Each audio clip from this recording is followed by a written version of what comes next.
حضور نے ارشاد فرمایا آیت المنافق ثلاثن، منافق کی علامتیں تین ہیں۔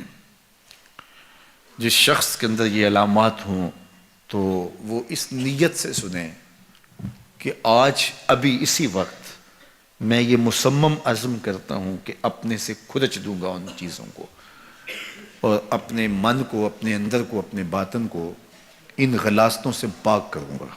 اور عملی موضوعات پہ بات کرنے کا میرا مقصود بھی یہی ہوتا ہے کہ ہماری زندگی میں، سب سے پہلے اپنی زندگی میں اور پھر میرے ملنے والوں کی زندگی کے اندر عملی طور پہ تبدیلی پیدا ہو۔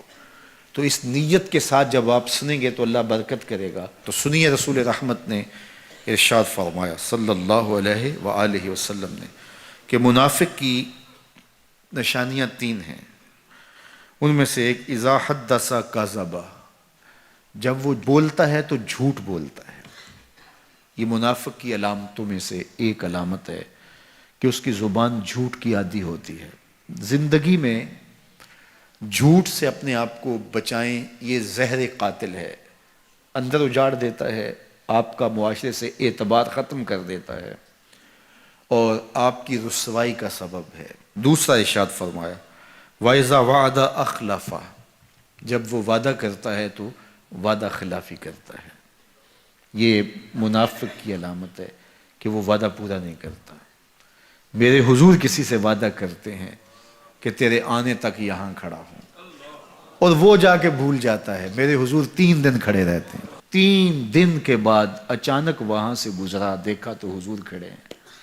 بڑی شرمندگی ہوئی، ڈرتا ہوا آگے بڑھا، صرف اتنا کہا یار تو نے مشقت میں ڈال دیا۔ 3 دن تک میرے حضور کھڑے، اور میں کہتا ہوں وہ تو 3 دن بعد واپس آ گیا۔ وہ نہ آتا 3 سال بھی کھڑا رہنا ہوتا، میرے حضور کھڑے رہتے کہ میں نے اس سے وعدہ کیا ہوا ہے۔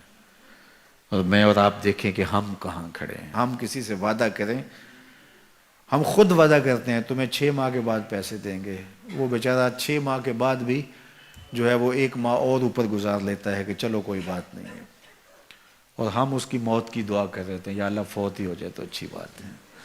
تو پھر ہم کہیں کہ اللہ کی رحمتیں ہمیں نصیب ہوں، یار وعدہ کیا ہے، اپنا تن بھی بیچ کے دینا پڑے تو دیں گے۔ جو وعدہ کیا ہے جہاں کھڑے ہوئے ہیں وہاں کھڑے رہیں گے، چاہے اس کی کتنی بھی اذیت ہمیں کیوں نہ سہنی پڑے۔